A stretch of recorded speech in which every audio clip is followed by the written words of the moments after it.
The truth is, as human beings, we're emotional spenders and we are very in our feelings. And most of us mismanage our finances, not just because we don't know what to do.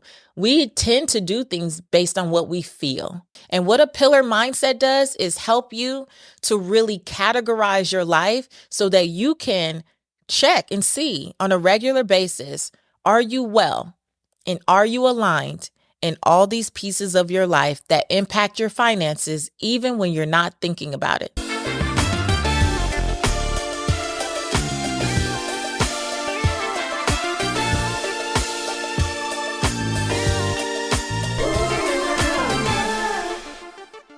One of the things that I've been asked is, what does it take to strengthen your money mindset? And for years, I would share the affirmations and all of the different lessons that I've put in Redefine Wealth for Yourself, the book. But really, in this season, what I would love to encourage you to do is to think about your financial wellness, not just in terms of the money mindset, which is what are your attitudes, beliefs, and thoughts around money, but to the pillar mindset. And I think this is going to be a part of the breakthrough that you need to truly achieve the financial well-being that you desire. Because I know from working with so many people for all of these years that the money mindset is just not enough because it doesn't account for all the parts of your life that actually impact your finances. My problem with how personal finance has even been taught for so many years is that it's been very linear. It's been very skill set heavy, and it's been very one-dimensional. And you already know this. I don't have to tell you this. You know from your own journey. You know from all the years of you starting the year out with a new financial goal on January 1st and then getting to December 31st and being frustrated and disappointed that you did not hit the goal, that something is off, even though you may have, started your budget, or you may have checked your credit more frequently, or you may have done any number of things that you were taught is the key to financial success. And then you're still struggling.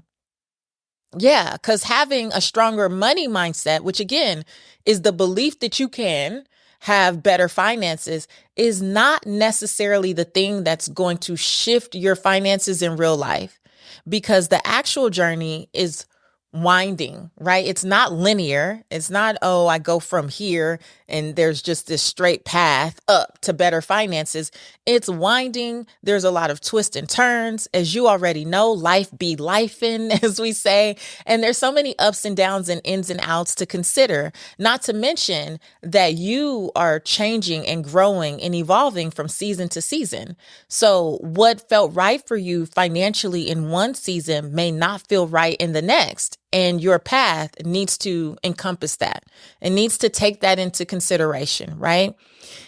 The other piece is when you're only looking at it through the money mindset and the traditional personal finance route, it's only looking at skill set. So it's making you feel like once you have a budget, you should be straight. Well, the truth is, it's your behavior around how you relate to what's on that budget that's going to change stuff. And this is why we go through the pillars, because looking at where you are in the pillars and then where you want to go will dictate what your behavior is. So we have to look at other parts of your life. It's not enough to just look at the skill set. This is how to do it. You have to have the why. You have to have the when. You have to have the who to go with that in order to help you really fulfill that vision. And it's based, I think, traditional personal finance like advice is based on purely facts. Like, it's very logical, and that is so sweet. It's so precious. But the truth is, as human beings, we are very illogical. We are very emotional, and we are very in our feelings. And most of us mismanage our finances, not just because we don't know what to do. We tend to do things based on what we feel. We're emotional spenders. Right? We emotionally give to people. We do a lot that has nothing to do with actual planning. It just is based on how we feel today. And I'm not saying that that's totally wrong. I'm saying it needs to be accounted for. It needs to be a part of your personal finance planning. And this is where I think just looking at it from, oh, I need to have a strong money mindset, it messes with us, and it's the thing that gets us to that December 31st date where we're frustrated again because we knew what we wanted, but we really didn't clearly lay out a plan to get there. So I want to offer to you today that you start to shift your financial wellness journey from being strictly about strengthening your money mindset to saying, I want to have a pillar mindset. I want to have a mindset that allows me to set financial goals, but then to make sure that I'm setting up all these parts of my life that impact my finances to align with the goal that I'm setting. I am building a strong pillar mindset. I am actively building a mindset that includes being strong with money, but not to the sacrifice or detriment of all other parts of my life. I am understanding that my thoughts and beliefs about my fit, people, space, faith, and work pillars are just as important, if not more important, than money in shaping my financial reality and future. I release any limiting beliefs about myself, money, or what's possible for me, and I embrace a mindset of abundance and prosperity. I attract financial wealth with positivity and confidence in all parts of my life, and I allow those to guide me toward becoming a wise steward of my resources. I am building a strong pillar mindset. So let's get into where this pillar mindset even really originated for me. Now, I didn't always call it pillars, but you know, from all the work that I do here at Redefining Wealth, I got to the pillars because in 2017, when I look back over my journey from 2009 to that point, I was thinking about what were the things that I was actually doing in my life to produce the results that I had at that time.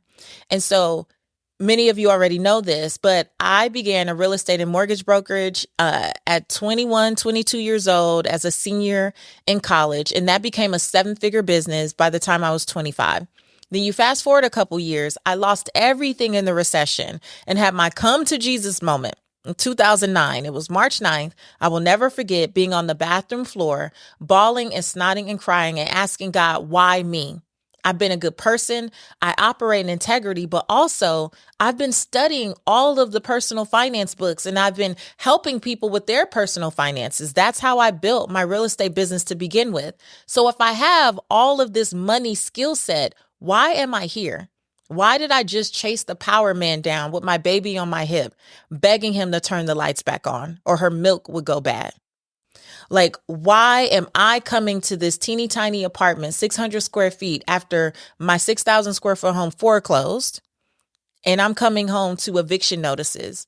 Why am I in the welfare office bawling at someone's desk telling them I don't belong here, I did all these things? And she's like, ma'am, do you want the WIC? Do you want the EBT or not? Because we don't really have time. It's a long line.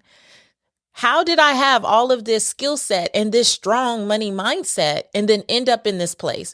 Now, was there a recession going on? Yes. I can't take full responsibility for all the things going on in the world at the time, but I can take responsibility for my mindset and for me not seeking wisdom and not seeking wise counsel and suffering in silence. And so from 2009, when I got up off that bathroom floor and rebuilt my life, rebuilt my career, rebuilt my finances, to 2017, when I was on the Dr. Oz show talking about how people could save on groceries. And that still small voice said, when you were on the bathroom floor, you said you would tell the truth about wealth. You said, God, if you restore me, you will go everywhere you can. And you will tell people what you believe is the truth about this experience. And for years, being on national television and all these stages and doing all the interviews, I got sucked into just talking about building a strong money mindset because that's what people wanted to hear. They wanted to hear the skill set stuff. The producers wanted to talk about the same things at Christmas time, at tax time, summer savings and all of that. And I got sucked into that. And it was how I built the brand of America's Money Maven. But when I launched Redefining Wealth and thought that this podcast might be something I did for a year, and now it's been 6 years, it was because I wanted to really share with you the mindset shifts I had to make, the attitudes, the beliefs, the behaviors, the exercises, all the things that I had done to actually rebuild my finances. And that's where the 6 pillars of wealth come from. And it wasn't just what I did for myself. It's also what I was doing for clients and with clients behind the scenes. So I want you to know that this comes from a very real place. It's not just theory. It doesn't just sound good. I have so many clients and so many results. You can read the reviews for the podcast. You can look in the comments. You can look at client testimonials. This works. And I want you to embrace this pillar mindset for yourself, that in order to truly be well in your finances, you remember wealth is not just about money and material possessions.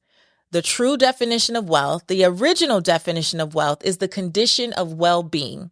And what a pillar mindset does is help you to really categorize your life so that you can check and see on a regular basis, are you well and are you aligned in all these pieces of your life that impact your finances, even when you're not thinking about it.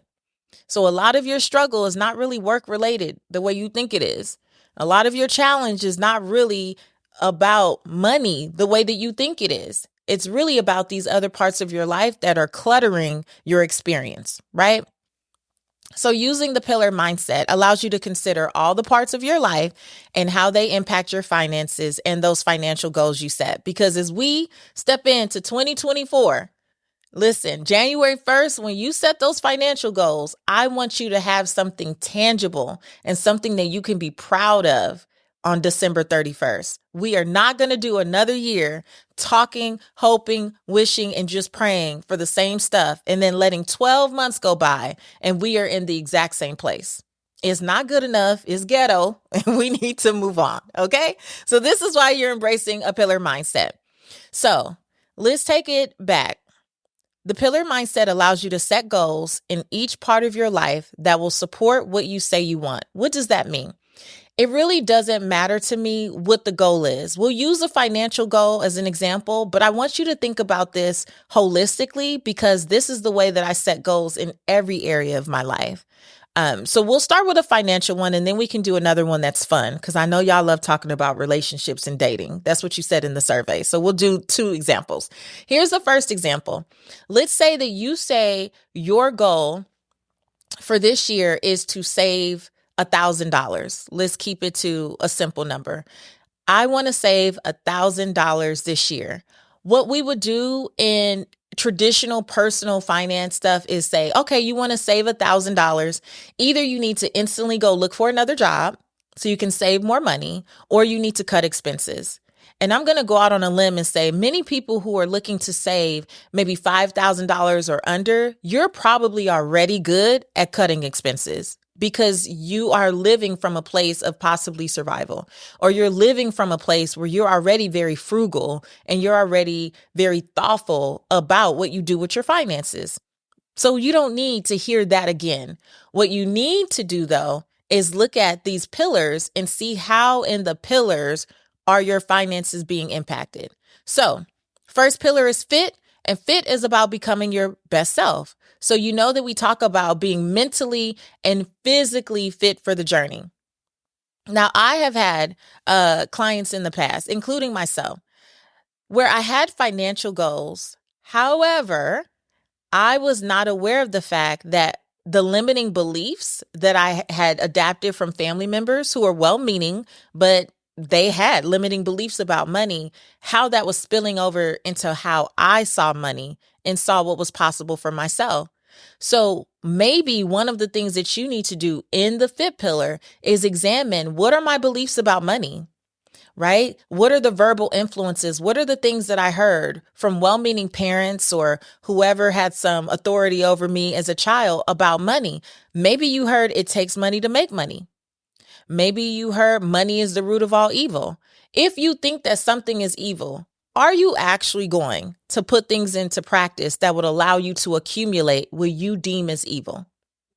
Most of us don't even realize that we're saying one thing consciously, but our subconscious is like, we don't want that. No, if we have $1,000, who are we to have $1,000 just saved, just sitting in account when people are suffering in some other country or when people are suffering right outside my door?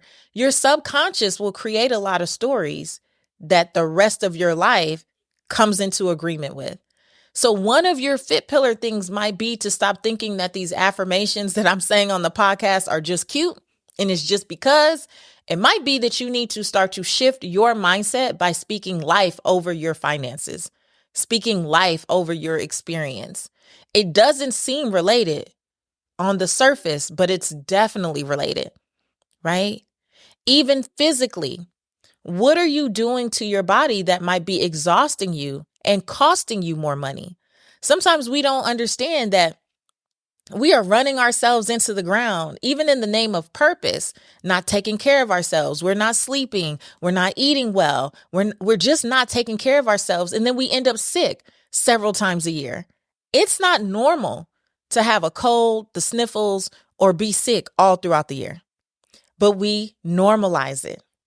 We romanticize a lot of our experience.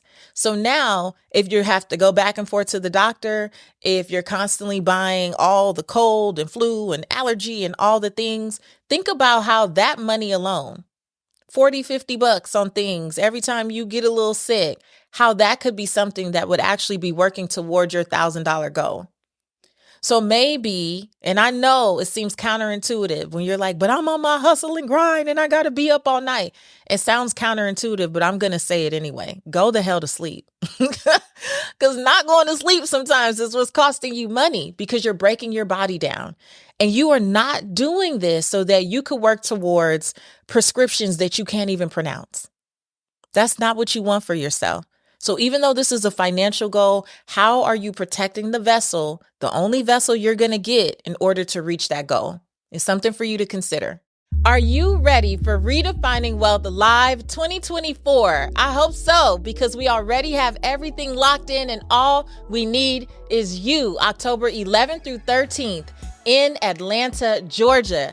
Do not miss this. Right now, we have early bird tickets on sale. You know you want to come, so you might as well lock in that ticket right now. Click the link below or go to redefiningwealthlive.com to secure your seat today. People Pillar is about creating relationships that matter, personally and professionally.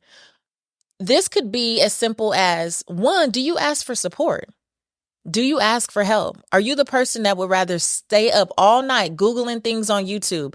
Granted, most of y'all found me on YouTube, so I'm not saying anything is wrong with YouTube. I'm just saying. But would you rather Google things all night, YouTube things all night? Or is it possible that there is someone who's already in your sphere of influence? They're already someone that you can reach out and touch. And one question could be the thing that unlocks your next step. Maybe a question about how they're saving or where they're saving or what they did to create extra income could be the thing that unlocks something for you. The days of, I don't tell people my dreams and my vision because people are messy. Okay, people are also very helpful. And it's on you to use discernment about who you go to. But there are people who are willing to support you. But this goes back to a fit pillar thing. What does your mindset say about that? Because if you believe that everyone is out to get you and no one wants to support you, then you are making it harder to get to that $1,000 goal that you have. You don't know who people know. And you know what we say here. There's always someone watching you who has the power to bless you. But who are they watching you be? How are they watching you show up? What if someone was watching you right now and you were able to just articulate that this was your goal and they were able to say, oh, I just heard about this study that's paying $1,000 for people to do this simple thing. You should apply. You could get the $1,000 for the savings goal you have for this year with one introduction or one connection. This is the power of the people pillar. And professionally, advocates in your workplace, accountability partners can help you get there. People who won't let you shrink and won't let you make the goal not something important, right? But who know why you want it and why it's important to you and will hold you accountable. This is a people pillar thing, but it does impact your ability to get to the goal that you say you have. The next one is the space pillar. It's about setting up your life to support you. Now, this is where you can use different tools or resources to see if your life is being cluttered with unnecessary expenses. You can start to take inventory of all the things that you buy over and over again. And let me tell you, this is one of mine. I'm going to tell the truth and shame the devil. I just got my kitchen reorganized by a professional organizer in my new place. And the number of spices that we had multiples of was ridiculous, okay? Because it wasn't organized well. We were just buying paprika over and over again. Don't nobody need 3 containers of paprika, right? But you waste money buying stuff you already own and can never find when you are not organized. For me, it's a spice cabinet situation. But for you, it could be any number of things that you already have in your garage. You already have in your storage unit. You already have in that drawer in your kitchen that's supposed to be a utility drawer, but you call it the junk drawer. You're buying the same stuff over and over again. Think about how many things you have duplicates of right now in your home or in your office or in your car. Think about the cost associated with that and how much closer you could have been to that $1,000 goal if it were organized. So the $3 here and $10 there and $50 here and $100 there could have easily gone towards that $1,000 goal if you had your stuff in order and set up to support you, right? So that's a way that that pillar can support you in getting to that goal. The fourth one is faith. And we always talk about faith is just believing in something greater. Doesn't matter to me what you say you believe, is do you have time to practice it? And what does your faith genuinely tell you about financial wellness, about money, about success? Some of us have been programmed for lack and scarcity, not by our faith, but by the people we surround ourselves with, right? And so I want to really encourage you, if you are a Christian, for example, go and get some scriptures that you can hang up in your space, hang up around you to remind you, right? Like in Deuteronomy, one of my favorite, I think it's Deuteronomy 8:18, and talks about it's God who gives you the ability to produce wealth. Even though I grew up hearing messages about money being the root of all evil, I use my faith pillar to remind me that my gifts were given to me by God. And that is why I have the right to be wealthy, right? Because I am using my God-given gifts in the marketplace. And as far as I'm concerned, that was a blessing and a gift from God that I get to use. But I use my faith to steer me in the direction of abundance instead of keeping me captive to this idea of scarcity. And I know that even in religious settings, people will use it and weaponize it to make you feel like the pursuit of money or success or wealth is wrong. And I want to encourage you to go for yourself and find things that speak to what you say you want so that you can start to shift that subconscious belief that this is not for you, that you'll never have it, and that it's always for someone else. Because prosperity is your birthright as well. And whatever you say you believe in, I'm sure there's something you can connect to that will support that. Now, the work pillar is number 5. It's about living your life's purpose. And the big thing that we talk about here at Redefining Wealth is why I went back to get an MBA in financial psychology and behavioral finance. In my work with clients over the years, what I know to be true is that when you are unfulfilled in the work that you do day in and day out, it does cause you to try to fill that void with buying people or buying stuff. Either we are trying to earn people's love, admiration, respect, insert whatever it is for you. So we're giving as if we're the savior. We've got grown children on our budgets as a line item. We think that it's all about the money stuff, and it's actually not. This is why I say it's not just about strengthening your money mindset. It's about looking at all of these pillars and looking where there's some voids and some things that need to be dealt with, because it's impacting how you deal with your finances. And when you're in a space where most of us are spending 40, 50, some of us, unfortunately, 60 or more hours a week in our work pillar, and we may be in spaces where we are using the right gift, but we're not using it with the right people. You might have the right gift in the wrong ministry, and it is making you question the gift. It is making you, wonder if this is even what I'm supposed to be doing. That's why so many of you have that constant nudge that you are meant for more, that there is more you're supposed to be doing. That unfulfillment in the work pillar is going to cost you financially. This is why you have people, as soon as they get their paycheck, right? Do you remember when your mama or your big mama used to say, oh, that boy got his paycheck and it was burning a hole in his pocket? Like he couldn't keep it because he had to go spend it, had to go do something on it. And there's somebody right now, you're watching and you know what I'm saying. As soon as you get a paycheck, maybe you pay your bills and then whatever little that you have that you could put towards this $1,000 goal, all the clutter and the unfulfillment in the work pillar really kind of compels you to go shop, to go buy something for somebody else, to go do something for somebody else. And you create ways to get rid of that potential $1,000 or something that would contribute to the $1,000 instead of the fulfillment that you have in work, allowing you to be content and allowing you to be more disciplined and allowing you to be more strategic about what you say you want. And the last pillar at Redefining Wealth is the money pillar. It's about managing the finances you have wisely. Now, I guarantee you that when you start to shift from just a money mindset to having a pillar mindset, it will allow you to manage what you have more wisely, right? Because you're not cluttered.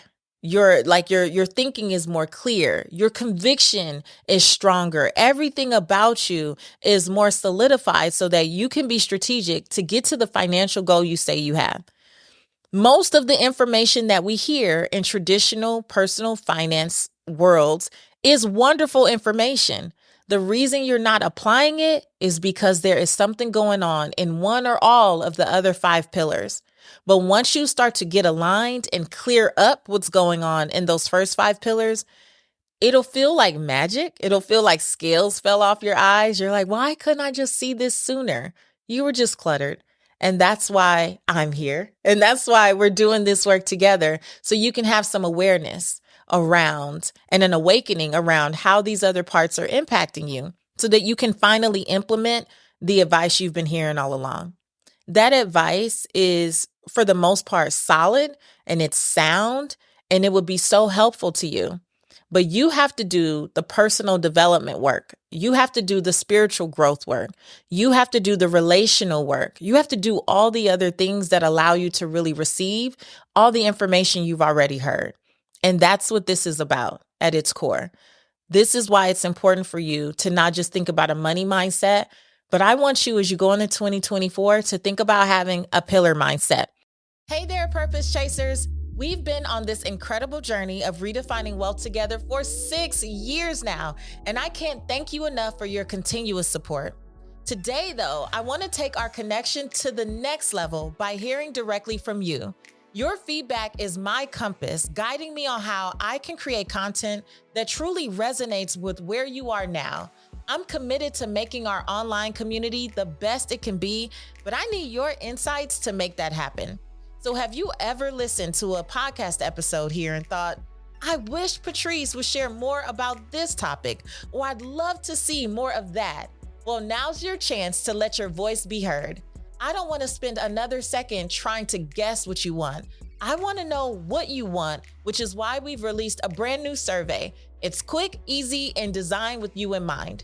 I've crafted questions that will help me understand your preferences, your interests, and your expectations. Now imagine tailoring my content to address exactly what you want to see, whether it's diving deeper into a specific topic, trying out new formats, or collaborating with experts that you admire. Your feedback will shape the future of this movement. To me, you're not just a follower at all. You are a crucial part of our community, and I value your input more than you know. Your responses will be the driving force behind how my purpose evolves in the world and the upcoming projects that we line up. Now, I know that your time is precious. I really do. And I genuinely appreciate you taking a few moments to complete the survey. Your input isn't just a statistic, it's a meaningful contribution, and it will make real impact. So I want to give away not 1, not 2, but 3 $100 Amazon gift cards to 3 lucky purpose chasers who complete the survey. So are you ready to shape the future of this podcast? Your voice matters, and I can't wait to see what incredible ideas you have in store.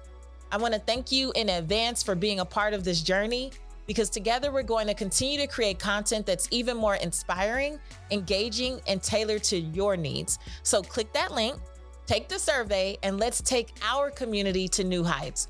Remember, you're not a follower here. You are a fellow purpose chaser and change maker.